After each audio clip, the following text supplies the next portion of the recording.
Улогата на жената во општеството, како што реков, е сестрана. Ние како жени можеме многу. Правичната улога на жената, сега да не бидам погрешно сватена, бидејќи се обраќаме нели на поширокиот аудиториум, во жените ги вклучуваме тука и младите девојки кои што се уште не се мајки, но јас сметам дека правичната улога на една жена е архетипската улога, а тоа е да биде мајка. Зошто тоа го нагласувам? Бидејќи она жена која што е мајка, таа е педагог, таа е воспитувач и самата таа жена одгледува здрави генерации. А тоа мораме да кажеме дека во поново време многу ни е потребно, затоа што младите генерации веќе го губат сенсот, ги губат моралните вредности и со напливите од глобализацијата одат некако во погрешен правец. Затоа жената мора да ја задржи мајчинската улога или конкретно воспитувачката улога со која што ќе действува, ќе работи со младите генерации на тој начин, ќе ги воспитува, ќе им ги пренесува културните вредности, ќе им ја пренесува традицијата, ќе им ја пренесува историјата. Тоа е една од улогата која што жената ја има.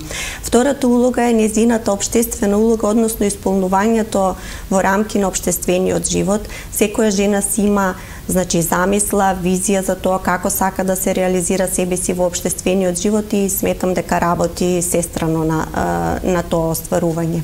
Во тој поглед, мислам дека секоја жена треба да се пронајде себе си, во која област најдобро би можела да функционира и не само да функционира. Тука сакам да дадам апел до сите жени кои што работат во јавниот живот, сите жени кои што работат во училиштата, сите жени кои што работат на некои одговорни позиции, дека мораме да си ја сакаме работата која што ја работиме. Затоа што работата која што се работи како проформа не вродува со плод. Исполнителна жена која што ја сака професијата, нормално дека ќе биде пример за многу жени да ја следат и со тоа ќе важи за една реализирана жена. Исто така, сметам дека жените кога се вклучуваат во политиката можат да дадат многу.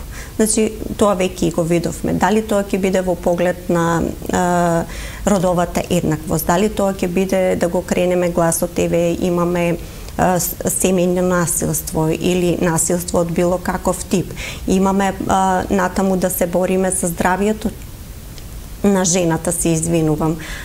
Така да имаме многу улоги, многу цели кои што ние како жени мораме и треба да ги остваруваме и да дадеме еден светол пример во општеството.